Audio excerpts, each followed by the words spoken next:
Imagine só, você no controle total, sem amarras, sem burocracias. Uma assinatura que se molda às suas necessidades, que você ajusta como bem entender, sem depender de ninguém. Não é um sonho, é uma realidade que poucos oferecem, mas que está ao seu alcance. E o melhor: nem precisa ser cliente para aproveitar. Essa é a liberdade que só uma solução verdadeiramente inovadora pode proporcionar. Agora, feche os olhos e visualize um jovem de apenas 16 anos, com uma confiança quase profética nos olhos. Ele afirma, sem sombra de dúvida, que seu destino é salvar o Império Britânico do colapso. Anos se passam, e aquele adolescente se transforma em um homem de traços marcantes, lembrando a teimosia de um bulldog inglês, cigarro entre os dedos, imóvel no meio de um Londres em chamas. Ao seu redor, o caos; dentro dele, uma calma inquebrantável. Finalmente, imagine a capital britânica mergulhada em luto, uma procissão fúnebre pela margem do Tâmisa, multidões com as cabeças curvadas, até mesmo as gruas do porto se inclinam em respeito. Um funeral de Estado, reservado apenas a monarcas e heróis nacionais.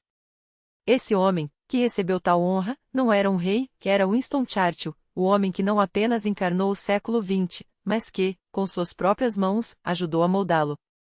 Winston Leonard Spencer Churchill veio ao mundo em 30 de novembro de 1874, no Palácio de Blenheim, uma obra-prima do barroco inglês, com centenas de cômodos e uma história que remete à nobreza mais ilustre da Grã-Bretanha. Seu ancestral, o Duque de Marlborough, havia recebido aquelas terras em 1705 como recompensa por esmagar os franceses na Batalha de Blenheim, garantindo a vitória britânica na Guerra da Sucessão Espanhola, um conflito que, em sua época, foi tão decisivo quanto as grandes guerras mundiais do século seguinte. Para entender a importância dessa linhagem, pense em nomes como Suvorov na Rússia, famílias que não apenas testemunharam a história, mas a escreveram. Os Spencer Churchill pertenciam ao seleto grupo de 300 a 400 sobrenomes que, por séculos, ditavam os rumos da Inglaterra. Como o próprio Churchill diria mais tarde, eram os arquitetos invisíveis do destino britânico. Seu pai, Lord Randolph Churchill, era uma estrela em ascensão. Aos 36 anos, já havia se tornado uma figura central no parlamento, conquistando admiradores com discursos brilhantes e ideias revolucionárias para a época, o que hoje chamaríamos de um populismo conservador de vanguarda. Como ministro dos Assuntos Indianos, expandiu o domínio britânico sobre a Birmânia, consolidando o que já era a joia mais valiosa da coroa, a Índia, o diamante que sustentava o império. Pouco depois, assumiu o cargo de chanceler do Tesouro, o equivalente a ministro das Finanças, tornando-se o terceiro homem mais poderoso de um governo que comandava o maior império do planeta. Sua popularidade era tão grande que, ainda criança, Winston vendia autógrafos do pai para os colegas de escola, um negócio lucrativo, dado o prestígio do nome. Sua mãe, Jenny Jerome, era o oposto do que a aristocracia britânica esperava. Uma americana de sangue quente, filha de Leonard Jerome, o rei de Nova York, um magnata da bolsa de valores conhecido tanto por sua fortuna quanto por seu temperamento explosivo. Quando Jenny chegou a Londres, rapidamente se tornou a sensação da alta sociedade, uma celebridade antes mesmo que o termo existisse.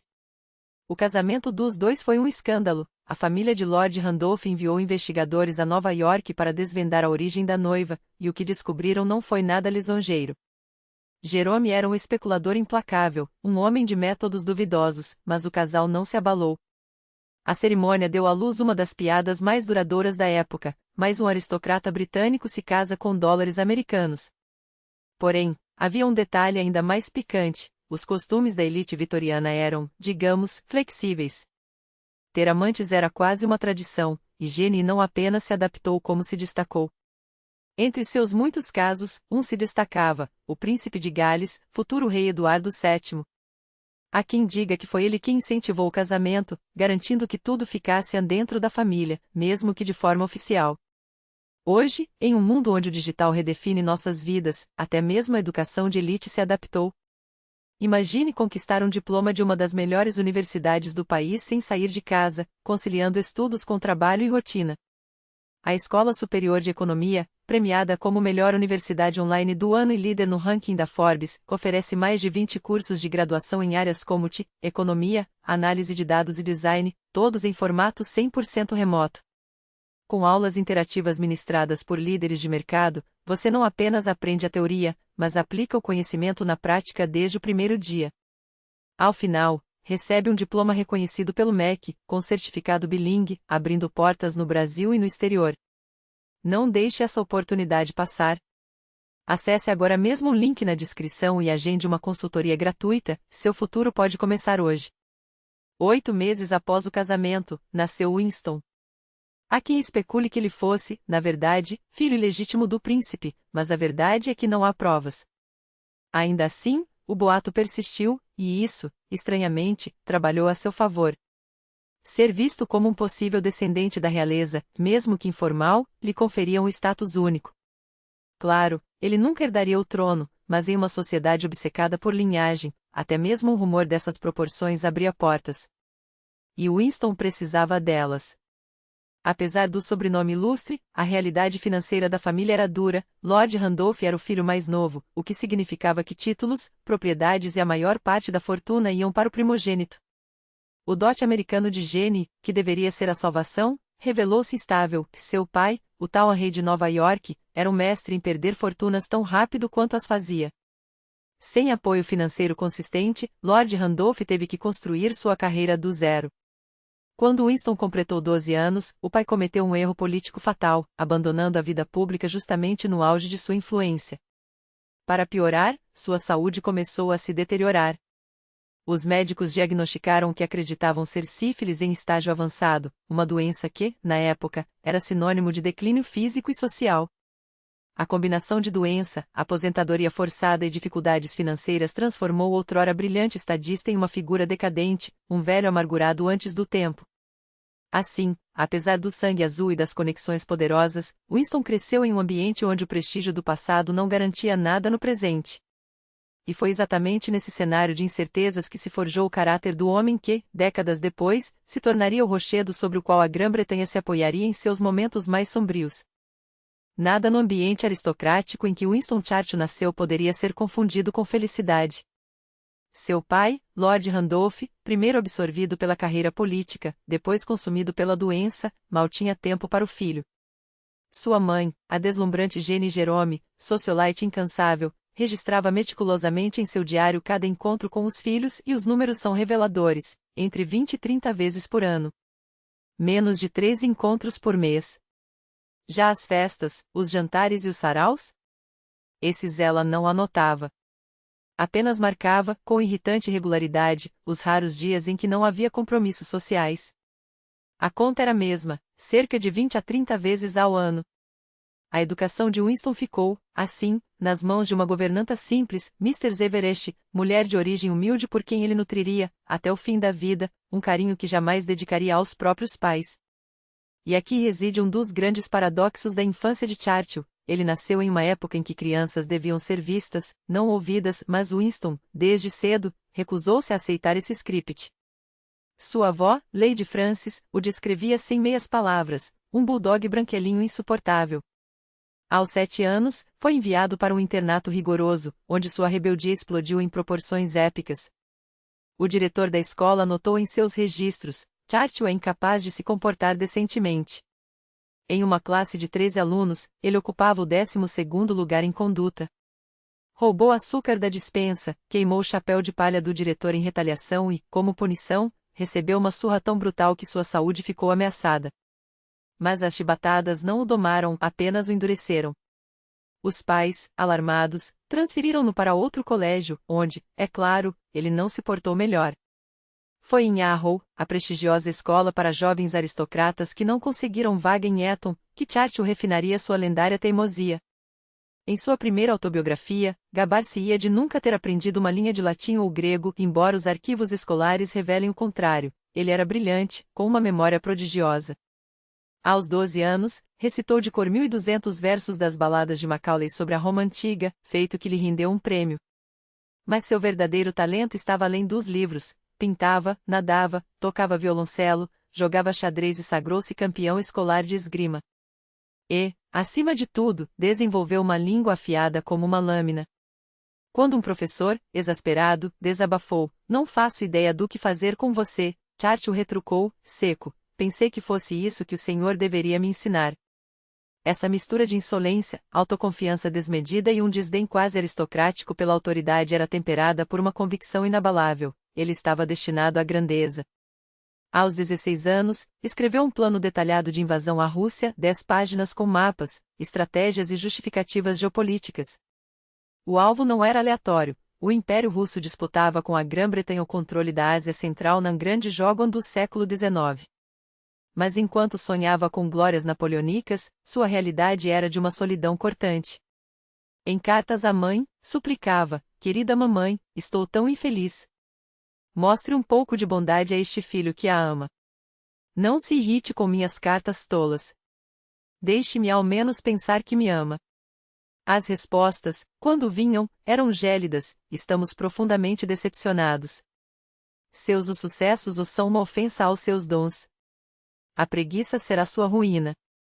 Era o retrato clássico da frialdade aristocrática britânica, uma família onde o afeto era racionado como um luxo raro. Churchill idolatrava e temia o pai, colecionava recortes de jornais sobre suas falas no parlamento, decorava seus discursos e passou a vida inteira, até a morte de Lord Randolph, tentando, em vão, conquistar sua aprovação. Em toda a minha vida, conversamos não mais que 3 ou 4 horas, admitiria mais tarde. Mas o pai permaneceu um farol inatingível, uma figura mítica cuja sombra ele jamais conseguiria igualar. Um episódio simboliza essa obsessão, quando, já cadete, deixou cair no rio os relógios de ouro que o pai lhe dera, um presente raro. Churchill mobilizou uma rota inteira de soldados para drenar o leito, construir diques e recuperá-los. Conseguiu. Devolveu os relógios. E colheu, como recompensa, mais uma dose do habitual desprezo paterno. Era esse o ambiente em que se formava o homem que, décadas depois, lideraria uma nação à beira do abismo, um garoto rejeitado pela mãe, ignorado pelo pai, espancado pelos professores, mas dotado de uma fé inquebrantável em seu próprio destino. Cada humilhação, cada porta fechada, cada palavra cruel só servia para alimentar a chama que ardia dentro dele, a certeza de que, um dia, o mundo ouviria sua voz. E não apenas ouviria. Obedeceria. Não era um gênio para os padrões acadêmicos da época, pelo menos não o tipo de gênio que os colégios de elite como Eton ou as universidades como Cambridge buscavam. Para a carreira de advogado ou político na Inglaterra vitoriana, o caminho mais prestigioso era servir na Marinha Real Britânica, reservada aos jovens brilhantes da aristocracia. Já o exército era o refúgio daqueles que não tinham intelecto suficiente para Oxford ou para a Academia Naval. E foi exatamente para lá que Churchill se jogou, não para a infantaria, não para a artilharia, mas para a cavalaria, o reduto dos jovens ricos e tolos, onde o custo de manter um oficial excedia em muito o salário que ele recebia. Um uniforme de gala, um cavalo de raça, o equipamento de montaria, tudo isso devorava fortunas, enquanto o soldo mal dava para pagar as luvas de couro. Mas Churchill sentia que aquele era o seu lugar. Ali, entre o trote dos cavalos e o brilho das espadas, ele podia agir. Podia cortar o ar com a lâmina, galopar como se o mundo fosse seu, atirar com a precisão de quem já mirava mais alto do que alvos de papel. Os manobras militares o fascinavam. As formas impecáveis, a camaradagem forjada no fogo, a sensação de pertencer a algo maior, algo que não era o silêncio gélido de Blenheim nem o desdém dos professores. Tão fascinado ficou que mergulhou de cabeça nos esportes equestres, disputando partidas de polo com a mesma intensidade com que depois disputaria batalhas. E ganhou. Venceu torneios, chamou atenção, e, como não poderia deixar de ser, seu temperamento de guzar, porque guzares não são soldados, são demônios a cavalo, encaixou-se como uma luva. Formou-se em 20º lugar entre 130 cadetes, não um fracasso, mas tampouco um triunfo. E então, o golpe, a morte do pai. Lord Randolph Churchill faleceu, e com ele morreu o sonho que Winston alimentava em segredo, o dia em que os dois sentariam lado a lado nos bancos do parlamento, e finalmente, o velho veria que o filho não era um zero à esquerda. Agora, não havia mais ninguém para impressionar. Só restava o vazio e um problema muito mais concreto, a herança.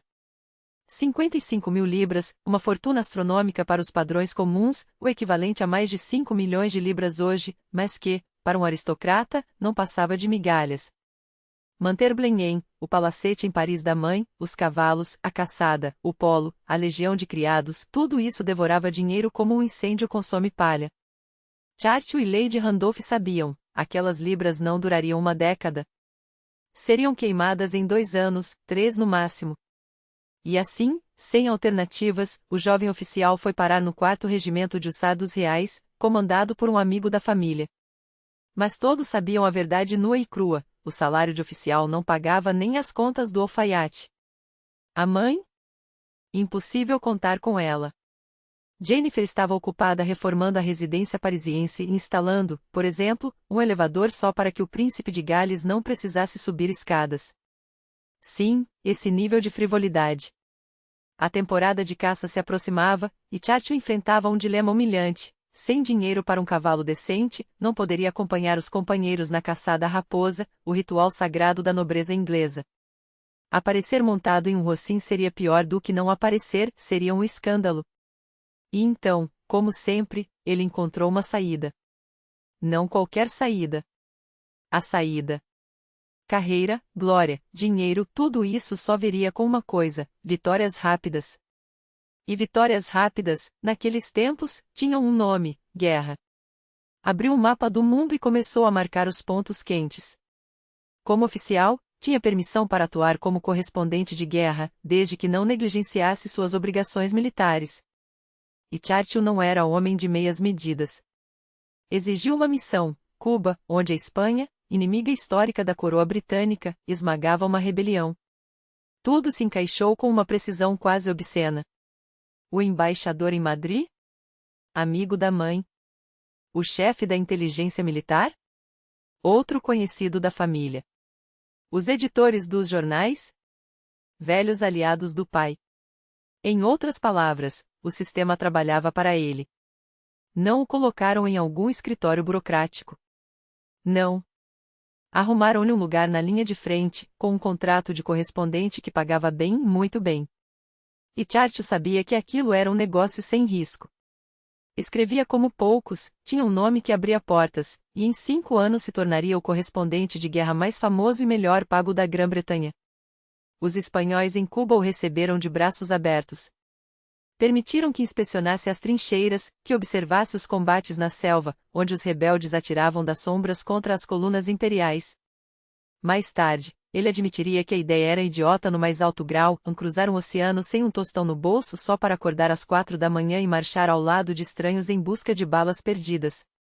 Mas em 18 dias, Churchill colheu o que veio buscar: seu primeiro gosto de glória. Uma condecoração, que cínicos diriam ter sido dada por cortesia, mas que ele ostentaria com orgulho, e, mais importante, o vírus de 3 paixões que o acompanhariam pela vida: charutos, cestas e a guerra. Suas cartas daqueles dias são um espetáculo à parte. Nelas, a sede por aventura se mistura a um cálculo político frio. Alguns meses na África contra as tribos rebeldes me renderão uma medalha, escreveu a mãe. Depois, devo correr para o Egito e conseguir mais algumas. Então poderei pendurar a espada e entrar para a política. E não se limitou a escrever. Lutou. Em uma das missivas, gabava-se: cavalguei ao longo de nossa linha enquanto os outros se esconderam no chão. Pode ter sido estúpido, mas eu jogo para ganhar. E, filosoficamente falando, não faz sentido perder o sono com uma bala. Deus não criou um poder como eu para um fim tão trivial. Descreveu a campanha como divertidíssima para aqueles que não foram mortos ou feridos, e transformou tudo aquilo em um livro recheado de aforismos cortantes, como: não há sensação comparável à de ser alvejado e errado. O livro vendeu como pão quente, mas o exército se revoltou. Generais não gostaram de serem ensinados por um tenente recém-saído da caserna. Quase o proibiram de voltar à Inglaterra. Mais uma vez, foi a mãe quem o salvou, acionando suas conexões. E quando as tropas anglo-egípcias esmagaram uma rebelião no Sudão, Churchill chegou justo a tempo para a batalha decisiva em Omdurman. À frente de um esquadrão lanceiro, ele arremeteu contra as linhas inimigas em uma carga que entraria para a história como uma das últimas grandes investidas de cavalaria. Em minutos, abateu 4 homens. Seu regimento perdeu 65 soldados e 5 oficiais. Ele? Nenhum arranhão. Mais tarde, ainda no Egito, conseguiria se perder no deserto, orientar-se pelas estrelas até o Nilo, e em um gesto que se tornaria lenda, doaria a pele do próprio corpo, sem anestesia, para um oficial ferido em uma cirurgia de emergência. Tudo isso divertia o público. Tudo isso construía sua reputação. E tudo isso enchia seus bolsos. As guerras coloniais vitorianas, em suas mãos, viravam romances de aventura, perigos mortais, tribos exóticas, irmandade de armas, champanhe em Paris. Mas o verdadeiro triunfo ainda estava por vir. Churchill experimentou a política e fracassou. Mas quem disse que um homem como ele aceitaria um anão como resposta? A África do Sul chamava. Lá, a Guerra dos Boeres fervilhava, um conflito sujo entre o Império Britânico e colonos de origem holandesa que se recusavam a curvar-se à coroa. Churchill desembarcou não como soldado, mas como correspondente de guerra do Morning Post, o jornal que pagava 1.000 libras pelos primeiros 4 meses e 200 mensais depois. Um salário de rei para um homem que já se via como tal. Colegas de profissão confessariam mais tarde: nunca conheci alguém tão descaradamente ambicioso, tão modernamente simpático, tão capaz de contagiar os outros com seu próprio entusiasmo. E o pior, ou o melhor, era que ele ria de si mesmo. Brincava com seus sonhos de glória antes mesmo de pisar em solo africano, como se soubesse que o destino lhe reservava algo muito maior do que meras reportagens. O destino, aliás, não demorou a agir. Churchill, é claro, não poderia ficar de fora da ação. Insistiu em embarcar num trens blindados, uma novidade da guerra, uma máquina de morte sobre trilhos que os boeres aprenderam a derrubar com uma precisão diabólica. O comboio patrulhava a linha férrea, protegendo o suprimento britânico, quando foi descarrilado. Os vagões viraram alvo fácil. Tiros crivavam o ar. Homens caíam. Churchill, entre os poucos sobreviventes, cobriu a retirada dos companheiros com fogo de cobertura, mas quando tentou pular no último vagão que fugia, a locomotiva já partia sem ele. Ficou para trás. Com alguns soldados, cercado, sem saída. Prisioneiro. A prisão em Pretória poderia ter sido o fim. Mas para Churchill, era apenas mais um capítulo. Tratavam-no com respeito, afinal, era um gentleman britânico, e até seu interrogador, o futuro primeiro-ministro da África do Sul, reconhecia seu valor. Ele escreveu 2 cartas, uma à mãe, pedindo dinheiro, sempre o dinheiro, e outra ao príncipe de Gales, com um tom que só ele ousaria: talvez Sua Alteza se divirta com uma carta vinda de um endereço tão incomum. O verdadeiro inferno, porém, não eram as grades, mas o tédio. 12 dias enclausurado, sem ação, sem público, sem guerra para narrar. Para um homem como ele, era uma tortura pior que balas. Então, na noite de 12 de dezembro de 1899, escapou. Pulou o muro do presídio, escondeu-se entre os arbustos até anoitecer e partiu, sem plano, sem mapa, sem comida, sem água. Só com a ideia fixa de cobrir 500 quilômetros até a fronteira com Moçambique, território português. Não falava a língua. Não tinha um centavo. Não tinha sequer uma bússola. Era uma missão impossível, um suicídio lento. Mas Churchill não acreditava em impossíveis. Quando a exaustão o venceu, bateu à porta da primeira casa que viu. A sorte, ou o destino, que sempre pareceu conspirar a seu favor, fez com que um inglês, um engenheiro de Minas, o escondesse nas galerias subterrâneas. À noite, embarcou num vagão de carvão rumo à liberdade. De volta à civilização, descobriu que sua fuga o transformará em lenda. A guerra ia mal para os britânicos, e seu gesto audacioso era a única notícia que enchia o peito do império de orgulho. Ao desembarcar em Lourenço Marques, uma multidão eufórica o aguardava. Churchill, é claro, não perdeu a chance. Subiu onde pudesse, improvisou um discurso inflamado, e ali, entre vivas e aplausos, percebeu algo crucial: ele era um orador nato. As palavras fluíam como balas de um revólver, precisas e letais. O público o amava. Voltou ao fronte, vestiu novamente o uniforme de cavaleiro e mergulhou de cabeça nos combates, ora vitorioso, ora à beira da morte. Cada batalha era mais um parágrafo de sua epopeia pessoal. Quando finalmente regressou à Inglaterra, não era mais um jornalista ambicioso ou um soldado aventureiro. Era um herói nacional. Seu plano, absurdo, calculado, quase ridículo em sua ousadia, funcionara. Agora, era a hora da segunda fase: pendurar a espada na parede e conquistar Westminster. Em 1900, com apenas 26 anos, um menino, na política, venceu suas primeiras eleições. Já era famoso. Já tinha livros publicados, inclusive um romance. Já percorrera a Europa e a América com palestras que eletrizavam plateias. Entrará no parlamento pelo Partido Conservador, a mesma legenda aristocrática de seu pai. Mas o cargo de deputado comum não lhe bastava. Era pequeno demais para suas ambições. Em 1904, fez o impensável, traiçoou sua classe. Migrou para os liberais, o partido dos reformistas, dos industriais, dos novos ricos. A imprensa o crucificou. Caricaturas o retratavam como uma ratazana de Blenheim, seu título nobiliárquico, um oportunista sem escrúpulos. Ele respondeu com um sorriso: tenho uma consciência muito acomodatícia. Muitos o chamaram de traidor, de aventureiro, de louco. Mas quando os liberais arrasaram nas eleições seguintes, Churchill, aos 33 anos, tornou-se presidente do Conselho de Comércio. Um posto invejável. Um recorde de precocidade. Para entender seu meteórico ascenso, é preciso compreender a política britânica da época, uma democracia de fachada, onde o poder real pertencia a uma elite fechada. Parlamentares, sim, havia. Eleições, também. Mas as decisões eram tomadas nos clubes, aqueles salões fumacentos onde lordes, industriais e políticos se reuniam entre uísque e charutos para definir o destino de um império. Churchill não era bem-vindo nesses círculos. Era o parvenu, o arrivista, o filho rebelde de uma família ilustre que ousava querer mais do que lhe era devido. A solução? Fundou seu próprio clube. O Oder Club, que, ironicamente, existe até hoje, tornou-se um reduto de poder paralelo, onde se misturavam aristocratas, intelectuais como H. G. Wells, o futuro rei Eduardo VIII e até o magnata grego Aristóteles Onassis. Se não o convidavam para a mesa dos grandes, ele comprava a mesa. Sua carreira disparou. Em 1910, já era ministro do Interior e mesmo no cargo, não abandonava o gosto pelo espetáculo.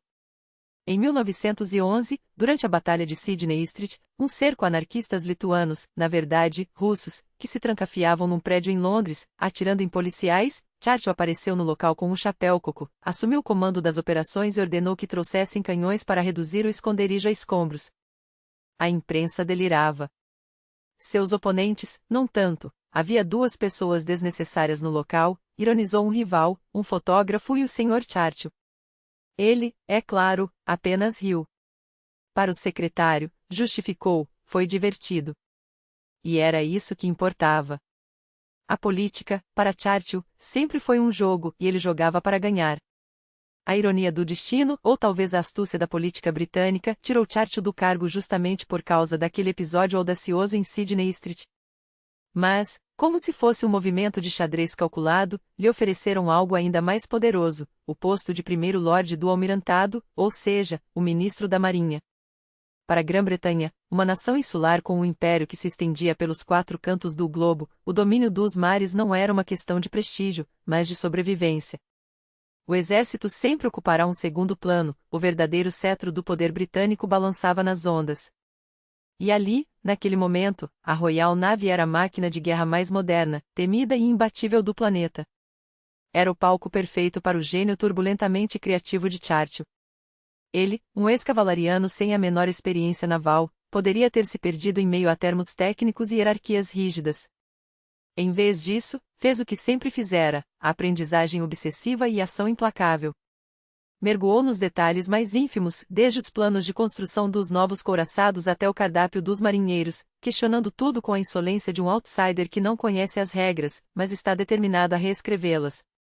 E foi assim que, cercado por especialistas, ele encontrou seu maior aliado, o almirante Jack Fisher, um homem de 70 anos com um temperamento tão explosivo quanto o seu próprio e uma mente tão inovadora quanto perigosa. Fisher era um enfant terrible da Marinha Britânica, um visionário que odiava a burocracia e adorava revoluções. Sob sua influência, Churchill lançou uma das maiores transformações militares da história, a construção em massa dos dreadnoughts, os colossais navios de guerra que tornariam qualquer frota rival obsoleta. Trocar o carvão por petróleo como combustível? Uma aposta arriscada, mas genial. Investir em aviões navais e submarinos, armas que a maioria dos almirantes considerava brinquedos de cientista maluco? Churchill não apenas acreditou neles como pressentiu que seriam o futuro da guerra. Ele próprio chegou a aprender a pilotar um avião, desafiando a morte em cada aula. 3 de seus instrutores morreram em acidentes antes que sua esposa, Clementine, o obrigasse a desistir. Mas sua obsessão por inovação não parava por aí. Espionagem. Ele reformulou os serviços secretos britânicos, plantando as sementes do que viriam a ser o Mi-5 e o Mi-6. Criptografia. Criou a lendária Sala 40, onde códigos inimigos eram decifrados com uma eficiência que mudaria o curso da história. Quando a Primeira Guerra Mundial explodiu em 1914, o resultado de seus esforços ficou claro. Enquanto o exército britânico tropeçava em desorganização, a marinha de Churchill estava pronta para a batalha. Ele, que sonhava com glórias épicas desde a infância, agora tinha à sua frente mapas gigantescos onde cada navio, cada comboio, cada movimento era rastreado em tempo real. Para seus subordinados, a guerra era um inferno, para ele, um jogo de estratégia em escala monumental. Quando um oficial pediu licença, Churchill olhou-o com genuína incompreensão. Licença? Mas a guerra não é maravilhosa? Como se a carnificina das trincheiras, onde soldados morriam aos milhares por metros de terra, fosse apenas um detalhe incômodo em seu grande tabuleiro. Mas a ambição de Churchill não se contentava com vitórias no mar. Ele queria comandar tropas em terra, e assim nasceu sua divisão de fuzileiros navais, a uma força de elite que respondia não ao exército, mas à marinha. Seu primeiro teste? Defender Antuérpia. O resultado? Um desastre. Mas Churchill, como sempre, recuou apenas para saltar mais alto. Sua próxima jogada foi ainda mais ousada: conquistar Constantinopla, um plano tão audacioso que soava como loucura até para os padrões britânicos. A Turquia, aliada da Alemanha, controlava os Dardanelos, a chave estratégica entre o Mar Negro e o Mediterrâneo. Se a Grã-Bretanha tomasse os estreitos, não apenas abalaria o Império Otomano como realizaria o sonho secular da Rússia czarista, o mesmo que Catarina, a Grande, alimentara quando planejava coroar seu neto como a czar branco em Constantinopla. A operação começou. E fracassou espetacularmente. Os navios encalharam em minas, as tropas afundaram na resistência turca, e o que deveria ser uma vitória relâmpago transformou-se em um pesadelo de 12 meses, 400.000 baixas britânicas e um fiasco estratégico. A imprensa crucificou Churchill. A sociedade o execrou. Na escola, colegas do filho Randolph recusavam-se a falar com ele. Seu pai mandou-o para a morte, cuspiu um garoto. Até seus aliados políticos o abandonaram. Sua carreira parecia acabada. Mas Churchill não era do tipo que se ajoelhava diante do fracasso. Em um movimento que só ele ousaria, alistou-se como voluntário no fronte. Sua esposa, Clementine, apoiou a decisão, talvez a única pessoa que ainda acreditava que aquele homem teimoso tinha um destino maior. No início, os soldados desconfiavam. Outro político em busca de fotos para o jornal, murmuravam. Até que viram o coronel Churchill liderando patrulhas perigosas, arriscando a vida em missões que não eram obrigatórias para seu posto. Em uma noite, um projétil destruiu o abrigado onde ele estivera segundos antes, salvou apenas o fato de ter voltado para buscar um isqueiro. A sorte me guarda para algo, escreveu a esposa, enquanto ratos gigantes devoravam cadáveres ao seu redor e balas assobiavam sobre sua cabeça. Estou feliz. Pela primeira vez em anos, sinto paz. 6 meses depois, a sorte, ou a política, virou a seu favor.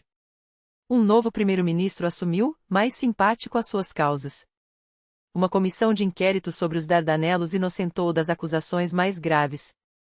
E em 1917, quando a guerra já arrastava seu terceiro ano de horror, Churchill voltou ao governo, desta vez como ministro das munições. Era o cargo perfeito para seu talento: gerenciar a maior máquina industrial de guerra do mundo. Dirigir este ministério é como montar um elefante, escreveu mais tarde, com sua ironia habitual. Ele pode arrancar uma árvore pela raiz ou pegar uma agulha do chão, depende de como você o guia. E foi ali, entre fábricas que trabalhavam 24 horas e engenheiros exaustos, que ele finalmente concretizou um projeto pelo qual lutava há anos: os tanques. No começo, chamavam-nos de brinquedos de Churchill a máquinas lentas, barulhentas e pouco confiáveis. Mas quando os primeiros monstros de aço rugiram sobre as trincheiras alemãs, o efeito foi devastador. Não pela eficácia imediata, os tanques da época eram mais psicológicos do que letais, mas pelo choque que causaram. Os alemães, acostumados a dominar a guerra de posições, viram-se diante de algo impossível de parar com metralhadoras ou baionetas. Eles não ganharam a guerra sozinhos, diria um general anos depois, mas quebraram a vontade do inimigo de lutar.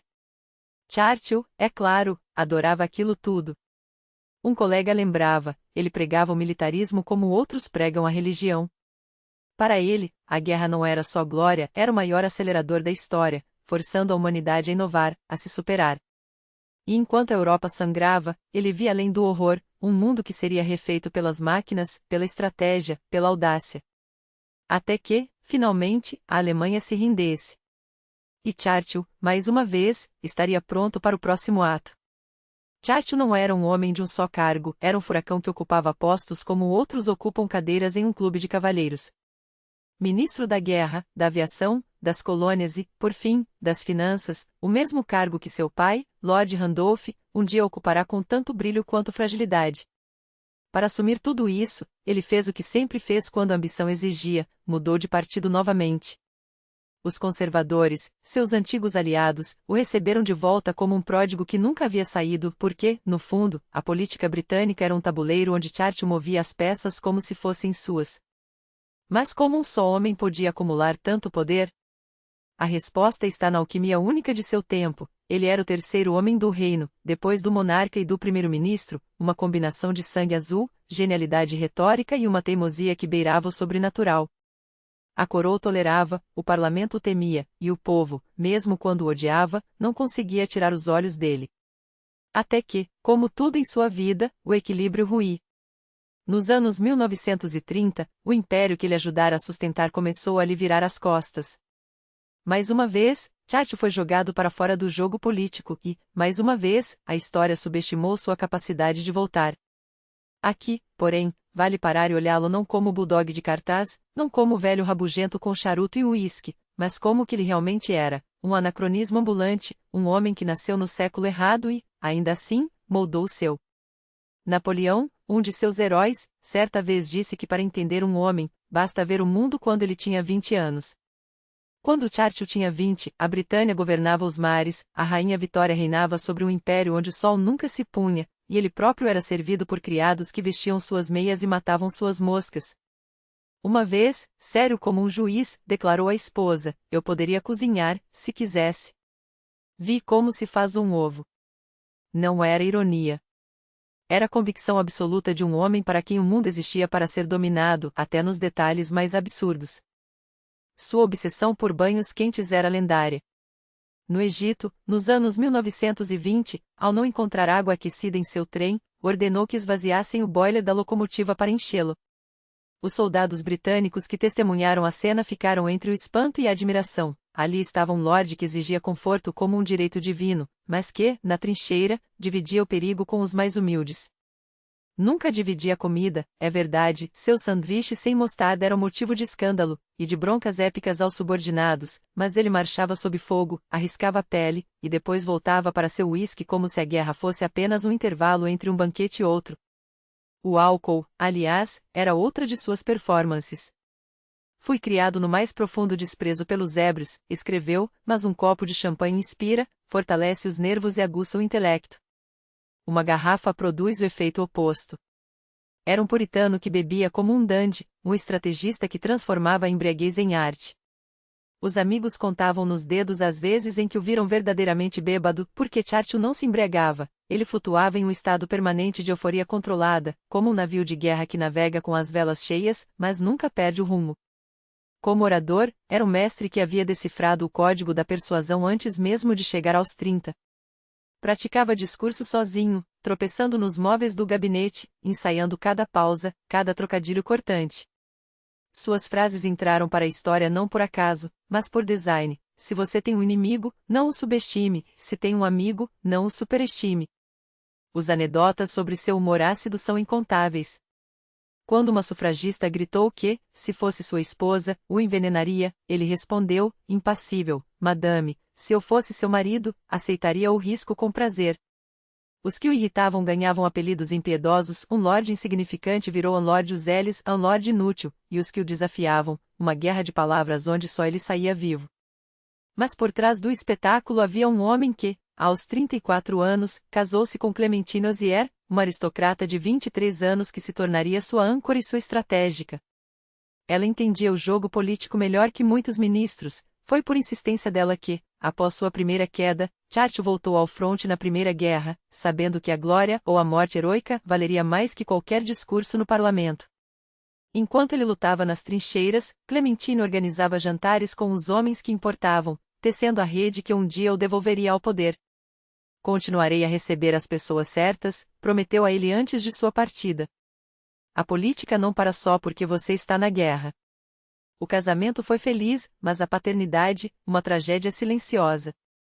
Dos 5 filhos, uma morreu na infância, outra, Sarah, afundou-se no álcool e no desespero até o suicídio, Marigold fugiu com um ator austríaco, Mary viveu a vida decorosa que se esperava de uma Churchill, entre casamentos aristocráticos e obras de caridade, e Randolph, o único herdeiro homem, tornou-se um playboy sem rumo, um reflexo distorcido do pai que nunca conseguiu impressionar.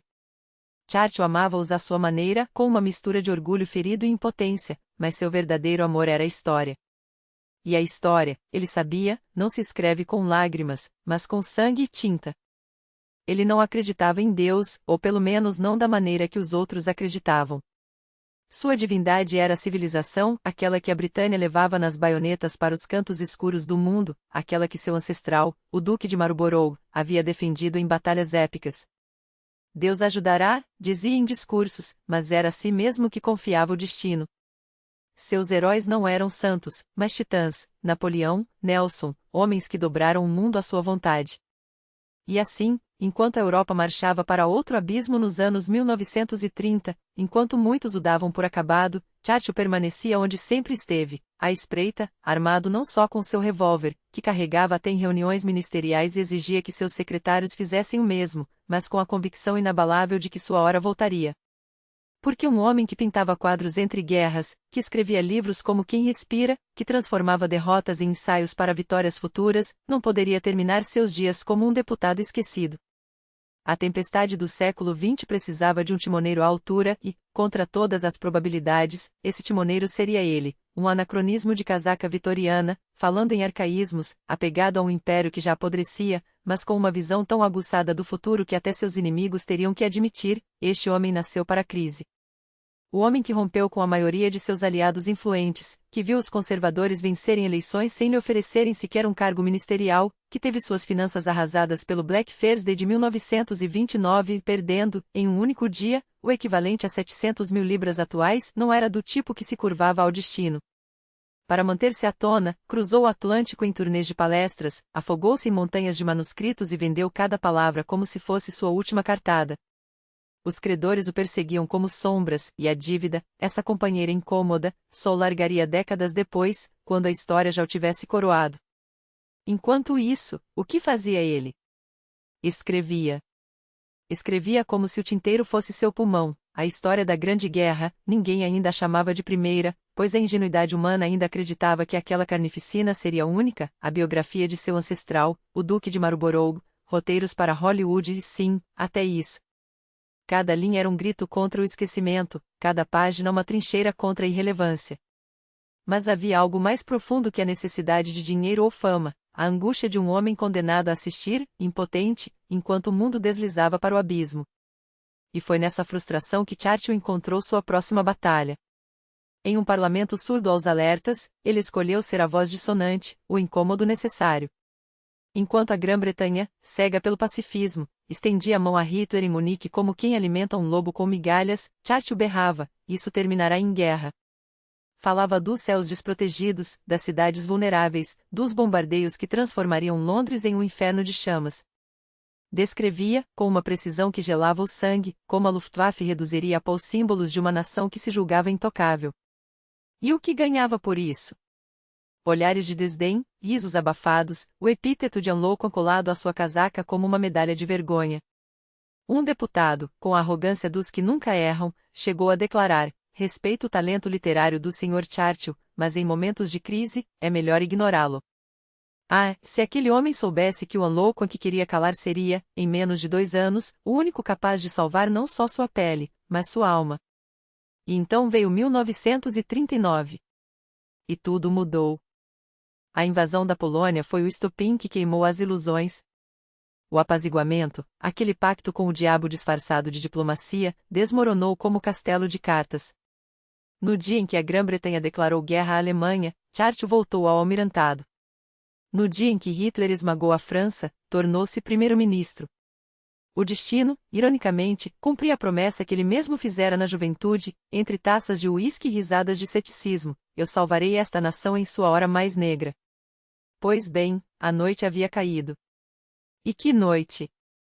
A França, tida como a joia militar da Europa, desabou em semanas. Os tanques alemães cortaram as Ardenas como faca na manteiga, cercaram os aliados em Dunquerque, e o que restou foi uma retirada desesperada, uma fuga que deixou para trás armas, esperanças e a ilusão de que a guerra ainda tinha regras. A Grã-Bretanha, sozinha, olhava para o Canal da Mancha como um abismo. Do outro lado, a Wehrmacht preparava a Operação Leão Marinho, a invasão que transformaria a ilha em província do Reich. U-boats afundavam navios mercantes, a Luftwaffe começava a semear terror nos céus, e Londres, sem defesa aérea digna do nome, era um alvo pintado à espera do primeiro golpe. Era o momento em que até os mais corajosos tremiam. Mas não Churchill. Ele agia como um homem possuído. Suas ordens vinham em 3 selos: faça imediatamente, faça em 3 dias e relate o mais rápido possível. Logo descobriu-se que só o primeiro importava.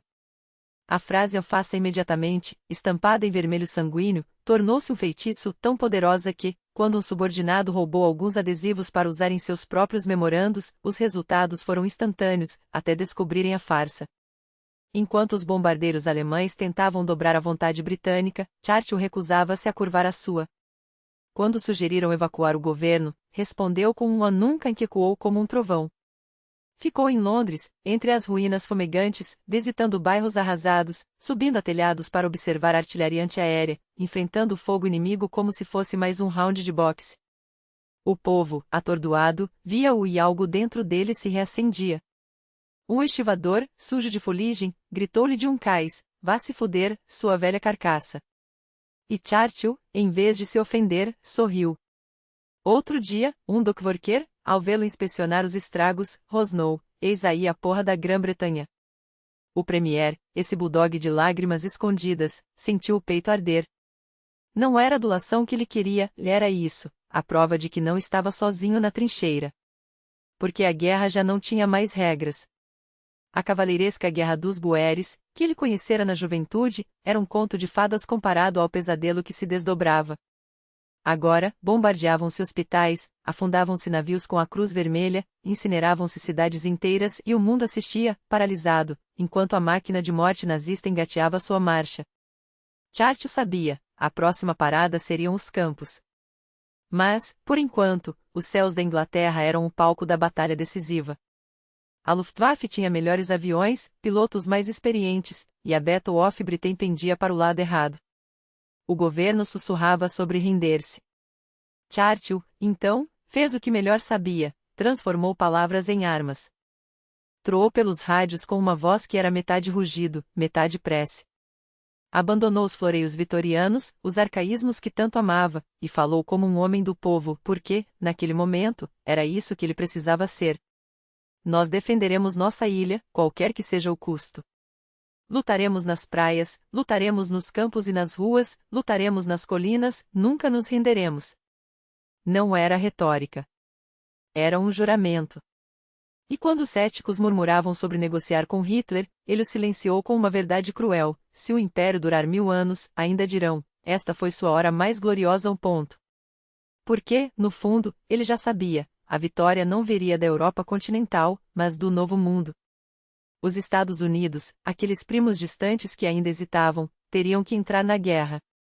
E enquanto isso não acontecia, a RAF, aqueles jovens nos Spitfires, muitos mal saídos da adolescência, escreviam com sangue no céu a resposta à pergunta que todos faziam: podemos vencer? Churchill nunca duvidou. Porque, afinal, ele nasceu para isso, para estar de pé quando todos caem, para rir do inferno enquanto este tenta engoli-lo. E o inferno, dessa vez, encontraria sua igual. Essa cavalaria não eram homens a cavalo, mas os cavaleiros dos céus, os pilotos da RAF, regiam um espaço flamejante onde a morte dançava em cada curva. Mas Churchill, embora soubesse admirar a bravura desses jovens, era antes de tudo um político. E um político que entendia, com uma clareza brutal, que a Grã-Bretanha não poderia derrotar Hitler sozinha. Assim como na Grande Guerra, precisava de aliados. E o único aliado que realmente importava estava do outro lado do Atlântico, observando a carnificina com um distanciamento que beirava a indiferença. A situação era desesperadora. Em 1940, com a França de joelhos e a Blitzkrieg varrendo a Europa, a ilha estava só. Na primavera de 1941, enquanto o mundo segurava a respiração, será que Hitler atacaria a União Soviética? Churchill não esperava. Ele agia. Persuadia, implorava, lisonjeava, ameaçava. Enviava telegramas a Roosevelt a cada 2 ou 3 dias, como um general que bombardeia as linhas inimigas com palavras. Atravessou o Atlântico num couraçado, arriscando-se a torpedos alemães, porque sabia que a guerra não se ganhava só com coragem, mas com astúcia. Os americanos, é verdade, já forneciam 500.000 de fuzis, cediam 50 destruidores envelhecidos em troca de bases navais, nada de graça, claro. Mas intervir? Ah, isso era outra história. Para eles, a guerra ainda era um negócio lucrativo, um espetáculo distante, um filme em preto e branco que se assistia com pipoca enquanto o mundo ardia. Até que, em 22 de junho de 1941, o próprio diabo resolveu dar uma mão à Grã-Bretanha. Hitler invadiu a União Soviética. No quartel-general de Churchill, foi como se o Natal tivesse chegado em pleno verão. Finalmente, o Führer cometeu o mesmo erro estratégico que afundara a Alemanha na guerra anterior, abrir uma segunda frente. No início, ninguém em Londres acreditava que os soviéticos resistiriam, afinal, em junho os nazistas avançavam, e em setembro já estavam às portas de Moscou. Mas Churchill, aquele mestre do cálculo frio, apostava suas fichas numa coisa: mesmo que a URSS caísse, os alemães se afogariam na imensidão da estepe russa. E enquanto isso, a Grã-Bretanha ganharia tempo. Ironias da história: o mesmo Churchill que, 2 décadas antes, havia sido um dos mais ferrenhos anticomunistas, aquele que defenderá a intervenção britânica na Guerra Civil Russa, agora via em Stalin um aliado necessário. Se Hitler invadir o inferno, declarou ao parlamento, farei um elogio ao diabo. Palavras duras, mas a guerra não era lugar para escrúpulos. Tanques e caças começaram a fluir para a URSS, mas Stalin, como Churchill, queria sangue, o segundo frente. E para discutir isso cara a cara, o primeiro-ministro britânico voou até Moscou. A reunião foi explosiva. Stalin, furioso, acusou os britânicos de covardia. Churchill, ofendido, respondeu com algo tão cortante que o tradutor, paralisado pelo medo, não ousou repetir. Até que Stalin, aquele lobo que conhecia bem o cheiro do poder, interrompeu: não entendi o que ele disse, mas gostei. Era o reconhecimento de que, à mesa, sentava-se um igual. No dia seguinte, eram quase amigos. Churchill explicou o plano: não haveria desembarque na França, mas na Itália. Vocês, russos, vão bater o focinho do crocodilo, disse, e nós daremos o golpe no ventre. E então, em dezembro de 1941, o destino virou o jogo. Os japoneses atacaram Pearl Harbor, e os americanos, finalmente, entraram na guerra. A Grã-Bretanha declarou guerra ao Japão com uma elegância sádica. Churchill escreveu que ser educado não custa nada quando se está prestes a matar um homem. Em Hong Kong, imaginou, os japoneses deveriam ser recebidos por um inglês de cartola, dizendo: ao pisar nesta ilha, vocês cometeram um ato de agressão contra o Império Britânico. Ninguém sobrevive a isso. Os japoneses, é claro, sobreviveram e tomaram Hong Kong, assim como Singapura. Em novembro de 1943, em Teherã, Churchill, Roosevelt e Stalin se encontraram para selar o destino do segundo frente. Foi um triunfo diplomático, mas o primeiro-ministro britânico já sentia o gosto amargo de ser o terceiro em disputa. De um lado, Stalin, o gigante que acabará de esmagar os nazistas em Stalingrado. Do outro, Roosevelt, à frente de uma América intocada, rica, imensa. Foi em Teherã que percebi, pela primeira vez, quão pequena era nossa nação, confessaria mais tarde. Em 1945, em Yalta, a conferência já era de vencedores, homens que dividiam o mundo como um butim. Churchill ainda tinha assento à mesa, ainda ajudaria a moldar a ONU e o Tribunal de Nuremberg, mas a Europa já não era mais dele. O mapa estava sendo redesenhado por 2 superpotências, a URSS e os Estados Unidos. A Grã-Bretanha, outrora império onde o sol nunca se punha, agora mal conseguia manter as luzes acesas. A economia estava em frangalhos, o racionamento de alimentos duraria até 1955. Em maio de 1945, a Alemanha se rendia. Em junho, o povo britânico, em um gesto de ingratidão histórica, tirava Churchill do poder nas urnas. É assim que a democracia funciona, teria dito ele, com um sorrisinho irônico. Eles não precisam mais de mim. Mas a história ainda não havia terminado com Winston Churchill. O século XX tinha sido forjado por homens como ele, e ele não iria perder o último ato. Em março de 1946, em Fulton, Missouri, proferiria um discurso que ecoaria como um tiro no silêncio pós-guerra. De Stettin, no Báltico, a Trieste, no Adriático, uma cortina de ferro desceu sobre o continente. Atrás dela, as capitais da Europa Central, Varsóvia, Berlim, Praga, Viena, Budapeste, Belgrado, Bucareste, Sófia agora pertenciam à esfera soviética, não apenas sob influência, mas sob controle crescente de Moscou. Os partidos comunistas, antes insignificantes, haviam sido inflados até se tornarem forças desproporcionais, impondo um controle totalitário. Com aquelas palavras, Churchill não apenas denunciava uma ameaça, estava lançando as bases de um novo conflito. A Guerra Fria começava ali, na voz rouca de um homem que, mais uma vez, via o futuro antes dos outros. Por que ele fez isso? Perguntariam depois. Não éramos aliados ontem? Talvez. Mas Churchill conhecia Stalin melhor do que muitos e sabia que, na política, os aliados de hoje são os inimigos de amanhã. Havia rumores de que o líder soviético já falava, em círculos fechados, em preparar-se para a guerra contra os aliados de ontem. Se era verdade ou não, pouco importava. O mundo já estava dividido. E Churchill, como sempre, estava à frente. Ele ainda estaria lá para testemunhar o voo de Gagarin ao espaço, como se o destino lhe concedesse mais uma chance de ver a história sendo escrita e, é claro, de ser parte dela. Afinal, não era qualquer homem que, depois de tudo, voltava a ser primeiro-ministro, como se a Grã-Bretanha simplesmente não conseguisse seguir em frente sem ele. E não era apenas o cargo. Churchill tinha sua própria relação com a rainha, uma dinâmica que só ele poderia ter entre respeito mútuo, tensões sutis e o peso de ser o último gigante de uma era que se esvaía. Naquele momento, ele era, sem dúvida, o maior primeiro-ministro que a Inglaterra já tivera. Hoje, talvez, só haja dois nomes que disputem esse título, ele e Margaret Thatcher. Mas enquanto ela dividia opiniões, Churchill era diferente. Não amavam, o enterravam como herói nacional, como se cada palavra sua devesse ser gravada em mármore, cada decisão analisada como um ato de gênio ou loucura. E, no fundo, ele provavelmente sabia disso. Afinal, como homem que amou apenas duas coisas na vida, o Império Britânico e a glória, sua biografia foi escrita com o sangue dessas duas paixões, inseparáveis, indomáveis. E é aqui, meus amigos, que chegamos ao ponto final dessa história. Ou melhor, ao ponto que ele mesmo escolheria, não como um epílogo, mas como o clímax de uma vida que se recusou a ser comum. Porque Churchill não morria, ele partia, como um general que deixa o campo de batalha só depois de garantir que sua lenda sobreviverá a todas as guerras. Obrigado por acompanhar este formato, por mergulhar conosco nas personalidades que moldaram o mundo. Lançamos este projeto com um cuidado quase reverente, porque algumas vidas não são apenas contadas, são sentidas.